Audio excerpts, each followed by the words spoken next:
안녕하세요. 순천대학교 강사 나선혜입니다. 자, 두 번째 강의에서는 글쓰기의 기초를 주제로 합니다. 이번 강의에서는 글쓰기의 특성과 함께 좋은 글과 잘 쓴 글의 조건, 또 좋은 글을 쓰려면 어떻게 해야 되는지 살펴보도록 하겠습니다.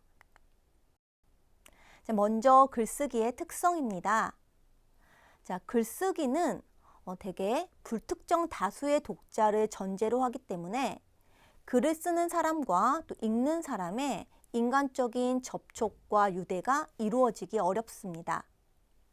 따라서 글을 쓰는 사람과 읽는 사람이 반드시 동일한 상황과 맥락을 공유하고 있다고 할 수도 없고, 또 몸짓이나 표정이나 어조와 같은 보조적인 요인들의 도움을 받을 수도 없습니다. 그리고 글을 쓰는 사람은 읽는 사람의 반응이나 어떤 태도를 확인할 수 없기 때문에 글의 길이나 내용의 수준을 그 읽는 사람의 관심이나 욕구나 이해 수준에 맞추어서 적절하게 조절할 수도 없습니다. 따라서 글쓰기에서는 효과적이고 또 정확한 의미의 전달이 말하기에서보다 훨씬 어려울 수밖에 없습니다. 또 다소 문법적으로 좀 부정확한 문장을 쓰거나 정확하고 적절한 표현을 하지 못하는 경우에 말하기에서는 그냥 지나쳐 버릴 수 있죠. 근데 이런 결함들이 글을 쓰기에서는 올바른 의사 전달에 아주 치명적인 악영향을 미치게 됩니다. 그래서 글쓰기에서는 말하기에서보다 훨씬 더한 주의와 집중력, 그리고 정확하고 치밀한 사고력과 자기 생각을 조리 있고 또 정확하게 표현할 수 있는 능력이 요구됩니다. 글을 읽는 사람들의 경우에도 그렇습니다. 단순히 문자를 해독하는 능력만이 아니라 글의 내용을 전체적으로 파악하고 또 음미할 수 있는 지적 능력이 요구됩니다. 독자들이 행간을 읽는다라는 말을 들어보셨을 겁니다. 자, 이렇게 독자들은 글을 쓴 사람이 미처 말하지 못한 부분까지 스스로 글을 읽어가며 채워 넣을 수 있는 능력, 혹은 글의 전체적인 논제를 미리 머릿속에서 비판적으로 재구성할 수 있는 능력을 갖추고 있어야 하는 것입니다. 자, 이렇게 글을 쓰고 읽는 능력들은 말하기 능력처럼 자연스럽게 또는 저절로 얻어지는 것이 아닙니다. 그것은 오랜 기간 동안의 체계적인 훈련 과정을 통해서 비로소 얻어질 수 있는 능력입니다. 우리가 전문적으로 글을 쓰는 작가나 학자, 혹은 전문적으로 남의 글을 읽는 이 비평가 같은 사람들을 지식인으로서 존경하는 것도 따지고 보면 읽고 쓰는 능력을 얻게 되기까지 아주 고된 수련 과정을 거쳤구나라고 생각하기 때문이라고 해도 좋을 것 같습니다. 자, 그럼 글쓰기의 효용부터 구체적으로 살펴보겠습니다. 자, 앞에서 제가 언급한 것처럼 글쓰기는 말하기에 비해 상대적으로 어렵다고 할 수 있습니다. 그럼에도 불구하고 글쓰기가 중요하게 취급되는 까닭은 바로 글쓰기가 지닌 아주 고유한 장점 때문입니다. 물론 말하기도 우리 삶에서 굉장히 유용합니다. 하지만 말하기의 효용성은 이 말 자체가 지닌 공간적이고 또 시간적인 제약 때문에 일시적이고 제한적인 경우가 많습니다. 하지만 이것에 비해서 글쓰기는 시간적이고 공간적인 제약을 받지 않기 때문에 그 효용성의 범위가 훨씬 크고 또 지속적입니다. 글쓰기가 음성에 비해서 기록성과 보존성이 강한 이 문자에 의존하기 때문에 공간이나 시간에 구애받지 않고 전달될 수 있기 때문입니다. 또한 글쓰기는 불특정 다수의 독자를 전제로 해서 이루어지기 때문에 그 영향력의 범위가 말하기에 비해서 훨씬 더 넓고 지속적이라는 점도 글쓰기가 지닌 장점 중에 하나라고 할 수 있겠습니다.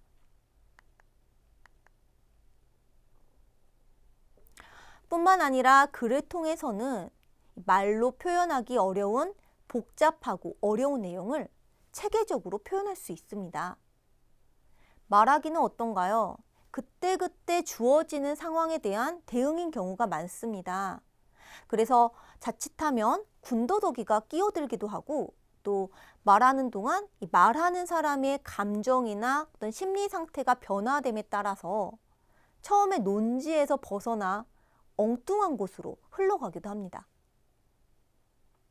그래서 말하는 사람이 이제 아주 고도로 절제된 태도와 지성을 갖추고 있지 못할 경우에는 논지가 흐트러져서 횡설수설에 그치거나 또 부정확하게 되기 십상입니다.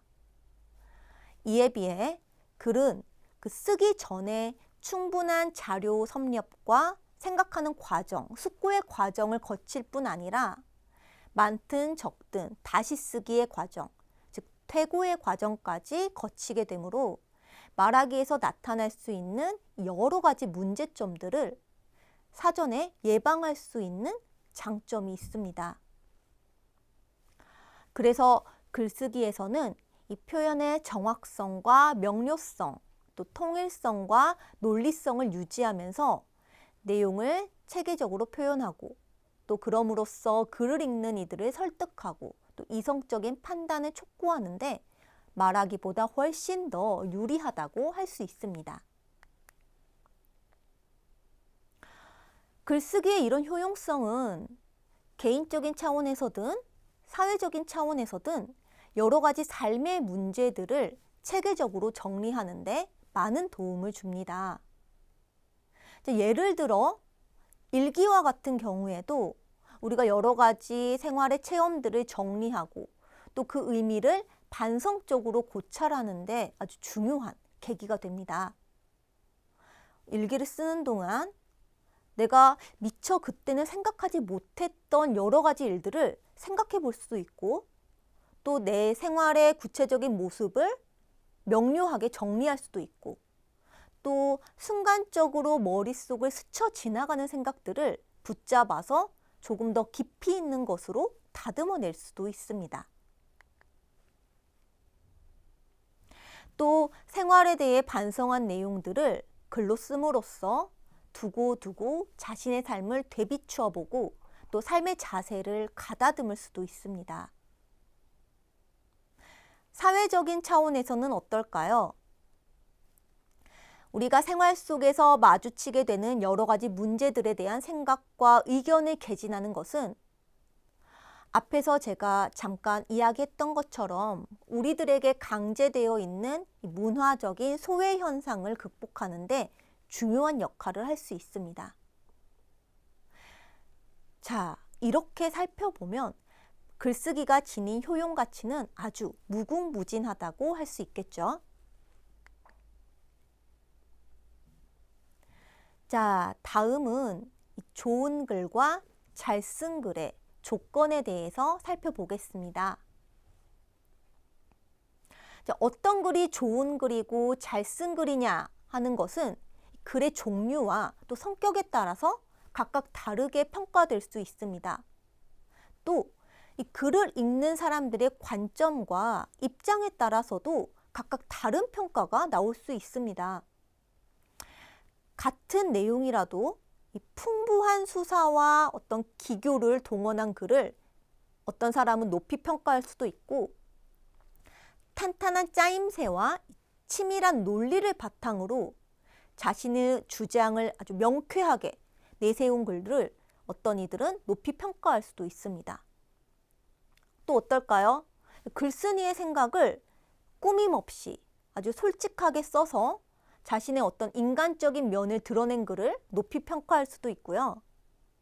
또 풍부하고 다양한 지식과 정보를 바탕으로 해서 인생과 우리 사회, 나아가서 세계에 대한 깊이 있는 이해를 제공해 주는 글을 높이 평가할 수도 있습니다. 자, 이렇게 보면 좋은 글, 또는 잘 쓴 글이란 단지 상대적인 평가에 지나지 않는 것처럼 보이기도 합니다. 하지만 그렇다고 해서 어떤 글을 평가하는 기준이 모두 상대적이다라고 말할 수는 없습니다. 여기서 어느 시대, 어느 사회에서나 통용될 수 있는 보편적인 평가 기준을 제시하기는 어렵습니다. 하지만 대개의 사람들이 인류의 고전으로 여기는 책들을 한번 생각해 보죠. 대부분 어떤가요? 인생과 세계에 대한 독창적이고 깊이 있는 사상을 아주 적절한 형식에 담아낸 것이다 라고 평가됩니다. 자, 이런 사실을 미루어 보더라도 이런 보편적인 기준이, 그러니까 좋은 글, 잘 쓴 글이라고 평가되는 보편적인 기준이 단순히 아주 없는 사실만은 아니라고 말할 수 있겠습니다. 모든 글에 대해서 이 보편적인 기준을 내세워서 평가하는 것은 물론 불가능하겠지만 일단 이 주어진 논제에 대해 올바른 내용을 적절한 방법을 통해서 표현한 글을 좋은 글, 잘 쓴 글이라고 할 수 있을 것입니다. 특히 주어진 논제에 대해 합리적이고 또 체계적인 생각을 논리적이고 설득력 있게 표현한 글이라면 일단 좋은 글이다, 또 잘 쓴 글이다 라고 말할 수 있을 것 같습니다.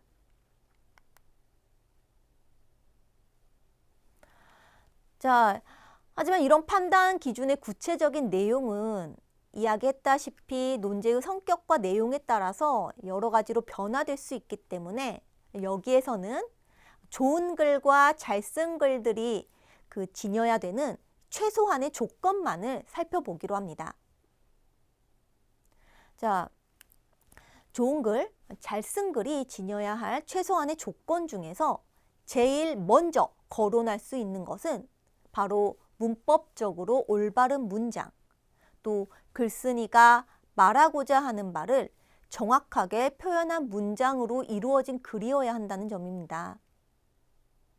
자, 주어와 수어, 이 주술 관계가 잘 들어맞지 않는다거나 문장 성분들 간의 이 호응이 잘 이루어지지 않는 문장으로 이루어진 글은 이 글을 쓴 사람의 생각을 정확하게 표현할 수 없을 뿐만 아니라 그 글을 읽는 사람들에게 신뢰감을 줄 수도 없습니다.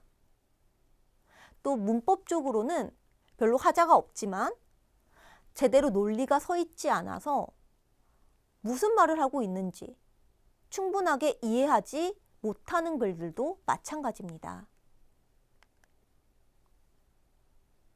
이것 외에도 계속해서 같은 말을 되풀이해서 말을 낭비하는 대신에 이제 간단 명료하게 생각을 표현하는 것이 중요하다고 하겠습니다.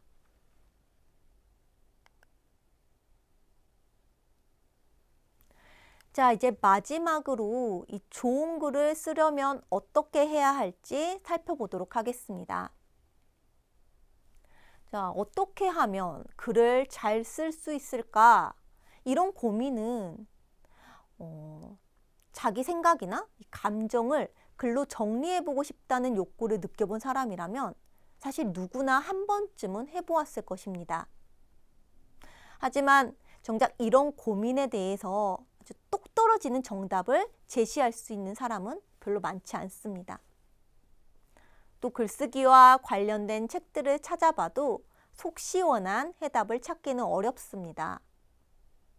아니, 어쩌면 글을 잘 쓸 수 있는 방법이라는 것 자체가 존재하지 않는지도 모릅니다.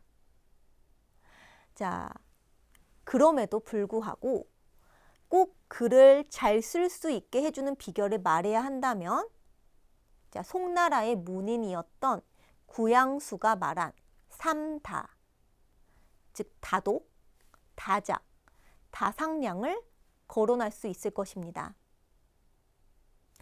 자, 많이 읽고 많이 생각하고 또 많이 써보는 것이야말로 이 글쓰기 능력을 향상시키기 위한 필수 조건이다 라는 생각은 동서고금을 막론하고 불변의 진리로서 이해되어 왔습니다.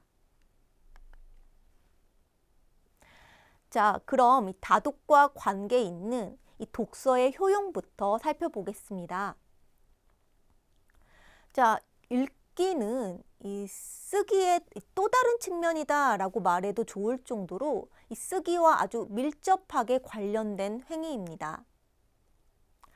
글을 쓰는 과정에서는 이 쓰기와 함께 읽기가 진행되기 때문인데요. 글을 쓰는 사람은 이 자신의 글을 꼼꼼하게 읽는 최초의 독자라고도 할 수 있습니다. 이렇게 글쓰기에서는 이 쓰기와 읽기가 동시에 진행이 되지만 굳이 읽기와 쓰기의 이 선후 관계를 따지자면 당연히 읽기가 선행한다고 할 수 있습니다. 읽기를 통해야만 글쓰기의 문턱에 들어설 수 있기 때문입니다. 마치 말하는 능력이 듣기를 통해서 개발되는 것과 마찬가지로 이 글을 쓰는 능력 역시 읽기를 통해서 개발이 됩니다. 우리가 아이들이 말을 배우는 과정을 생각해 볼까요? 아이들이 말을 배우는 과정은 우선 다른 사람의 말을 자꾸 듣는 데서 시작이 됩니다. 즉, 듣기를 통해서 말과 사물 사이의 이 1:1 대응 관계를 이해하고 말이 사용되는 어떤 제반적인 규칙을 습득해야만 자유로운 말하기가 가능해지는 것입니다. 마찬가지로 이 글을 읽으면서 이 글쓰기의 문법, 즉 글쓰기에 필요한 제반 규범들을 익혀야만 비로소 제대로 된 글을 쓸 수 있게 됩니다. 자, 그런 의미에서 독서는 글쓰기의 길로 인도하는 어떤 길잡이의 역할을 한다고 할 수 있습니다. 또 단순히 길잡이 역할을 하는 데서 그치는 것이 아니라 이 독서는 이 사고 능력을 개발하고 또 심화하고 확장시키는 데에도 큰 도움을 줍니다. 다른 사람의 글을 읽는 과정에서 우리는 이 사물과 세계에 대한 다양하고 깊은 지식을 얻게 되고 이것을 자기의 것으로 만들어가는 과정에서 자신의 사고 능력을 심화하고 또 확장시킬 수 있을 뿐 아니라 내 사유, 내 사고를 진전시키는 방법을 익히게 됩니다. 특히 삶의 모든 부분들이 세밀하게 분화되어 있는 현대사회에서 이 독서는 살아가는 데 필요한 여러 가지 지식과 정보를 얻는 필수적인 수단이 됩니다. 또 독서는 자신의 생각과 체험을 다른 사람의 생각과 체험에 비추어 보도록 함으로써 나 스스로의 주관적인 함정에 빠져드는 것을 막아주기도 합니다. 이것 말고도 이 독자들의 공감과 또 호응을 얻기 위해서 또는 이 글의 어떤 세련됨, 그런 세련성을 부여하기 위해서 사용하는 다양한 표현 수법을 배울 수 있다는 것도 바로 독서가 지닌 유용한 장점 중에 하나입니다.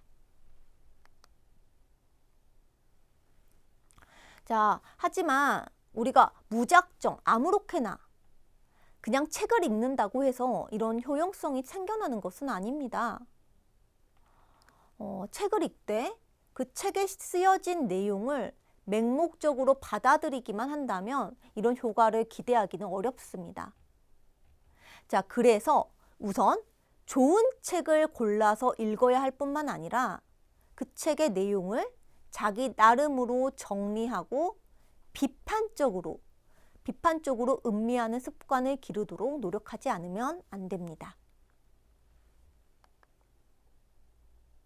자, 그럼 이번에는 이 다상량과 관계 있는 이 생각하기의 힘에 대해서 간단하게 이야기해 보겠습니다. 자, 다상량이란 어떤 사물이나 사태의 핵심에 도달하기 위한 정신적인 노력을 가리킨다고 할 수 있습니다. 자, 우리가 접하는 사물이나 어떤 사건, 사태는 흔히 그 겉모습과는 아주 다른 본질을 지니고 있는 경우가 많습니다. 물론 이 겉모습과 본질이 일치하거나 또 차이가 별로 없는 경우라면 이 겉모습 뒤에 감추어진 그 본질을 파악하기 위해서 사실 별다른 노력이 필요하지 않을 겁니다. 하지만 이 겉모습과 본질이 일치하는 경우란 사실 거의 존재하지 않습니다. 따라서 우리는 사물의 겉모습에만 매달리지 않고 그 뒤에 감추어진 본질을 파악하려는 노력을 해야 합니다. 사고 활동이라는 것은 이렇게 어떤 현상의 이면, 이 다른 쪽에 감추어진 본질을 향해서 나아가는 정신 활동을 통틀어서 일컫는 말이라고 하겠습니다. 모든 사고 활동의 출발점이 되는 것은 제가 계속 강조하는 것이지만 눈앞에 있는 모든 것의 확실성을 의심하는 것입니다. 중요한 것은 겉으로 드러난 것에 만족하고 안주하는 것이 아니라 그것이 과연 진실인가를 묻는 것, 그리고 왜 겉으로 드러난 것과 진실의 차이가 생겨나는가를 묻는 일입니다. 바로 이 되묻기는 스스로의 정신과 사유 능력을 개발하는 일이고 또 동시에 사물의 진정한 참 모습에 다가가는 지름길이라고 할 수 있습니다. 자, 이것과 함께 또 강조해야 할 것은 우리가 평소 이 생각한 것과 느낀 것을 정리하는 습관을 기르도록 해야 한다는 것입니다. 특히 사소한 일들이라도 그냥 무심하게 넘겨버리지 말고 세심하게 관찰해서 그 속에 감추어진 의미를 이끌어내도록 힘써보고 또 순간순간 내 머릿속을 스쳐 지나가는 이 생각과 느낌들을 정리해두는 습관을 기르는 것은 내가 가진 사고력을 개발하는 데 아주 큰 도움을 줍니다. 자, 이때 이 생각을 정리해둔다는 것은 그냥 막연하게 스쳐 지나가는 인상이나 느낌, 또 단편적으로 머릿속에 떠오르는 생각들을 언어화 시킴으로써 구체적이고 명확한 것으로 만드는 것을 의미합니다. 언어화되지 않는 생각이나 느낌, 또 인상은 나에게나 내 자신에게나 다른 사람에게나 아무 의미가 없기 때문입니다. 자, 경험과 생각을 정리하는 방법은 여러 가지가 있을 수 있습니다. 그 가운데서도 가장 효과적인 방법으로 추천할 수 있는 것은 일기를 쓰는 습관을 기르거나 다른 사람과 계속해서 대화를 해보는 것입니다. 자, 일기를 쓰기 위해서는 자연스럽게 그날 하루 동안에 일어난 일들을 정리하면서 그 일들이 나에게 어떤 의미가 있는가를 생각하게 됩니다. 그 과정에서 내가 겪은 일들, 또 그것들 사이의 어떤 관계에 따라서 정리하는 능력을 기를 수 있게 됩니다. 또 다른 사람과 대화하는 것은 어떤가요? 내 생각이 주관주의로 빠져드는 것을 막아줄 뿐만 아니라 내 경험과 거기서 추출된 의미들을 객관화하는 데도 큰 도움을 줍니다. 타인과 대화하는 과정에서 미처 내가 생각하지 못했던 것들을 발견할 수도 있고 또 편협하고 또 주관적인 생각을 고쳐나갈 수도 있는 것입니다. 자, 이번에는 다작과 관계에 있는 이 많이 써보기에 대해서 살펴보죠. 자, 정리된 생각은 이 글로 표현됨으로써 비로소 자신에게 의미 있는 것이 되고 다른 사람과 공유할 수 있는 것이 됩니다. 이렇게 자신의 생각을 정리해서 글로 쓸 때 우리가 염두에 두어야 할 것은 무엇보다 나의 생각과 표현을 일치시켜야 한다는 것입니다. 자, 생각과 표현의 일치는 이렇게 말하는 것처럼 쉬운 것은 아닙니다. 글을 써놓고 난 뒤에 우리가 다시 그 글을 읽어보면 내가 처음에 생각했던 것과는 좀 달라진 듯한 느낌을 받게 되는데 바로 이것 때문입니다. 따라서 자기 생각을 정확하게 표현할 수 있도록 하는 것이 무엇보다 중요합니다. 자, 그리고 좋은 글, 또 읽을 만한 글을 쓰기 위해서는 그 글을 구성하고 있는 각각의 문장이 잘 짜여져 있어야 합니다. 자, 좋은 문장, 잘 짜인 문장이라는 것은 어떤 문장을 가리킬까요? 자, 좋은 문장이 갖추어야 할 첫 번째 조건으로는 아무래도 기본적인 문법 규칙에서 벗어나지 않아야 한다는 점을 들 수 있습니다. 이 문법 규칙을 제대로 지키지 않을 경우에는 의사소통에 아주 어마어마한 장애가 초래될 수밖에 없습니다. 띄어쓰기, 그리고 맞춤법과 같은 이 정서법을 정확하게 지키는 것도 필수적입니다. 흔히 띄어쓰기나 맞춤법을 소홀히 하는 경우도 없지 않지만 이 띄어쓰기나 맞춤법을 제대로 지키지 않을 경우에는 아주 엉뚱한 의미의 혼란이 초래될 수도 있다는 점을 우리가 알아야 합니다. 이 밖에도 이 문장에 사용된 낱말들이 얼마나 적절하게 사용되었느냐 하는 것도 좋은 문장이 갖추어야 할 조건의 하나라고 할 수 있습니다. 이것을 위해서는 낱말의 사전적인 의미뿐만 아니라 그 낱말이 사용되는 다양한 문맥을 또 그 용례를 정확하게 파악하지 않으면 안 됩니다. 자, 이렇게 이 좋은 글을 쓸 수 있는 능력은 하루아침에 얻어지지 않습니다. 끊임없이 남들이 써놓은 글을 읽으면서 그 장점을 배우려고 노력하는 가운데 또는 내가 써놓은 글을 아주 최선의 상태에 이르도록 계속해서 다시 쓰는 이 노력 끝에서야 비로소 얻어지는 것이라고 할 수 있습니다. 오늘 이 시간은 이렇게 해서 마무리하도록 하겠습니다. 다음 시간에는 올바른 문장에 대해서 함께 살펴보도록 하겠습니다.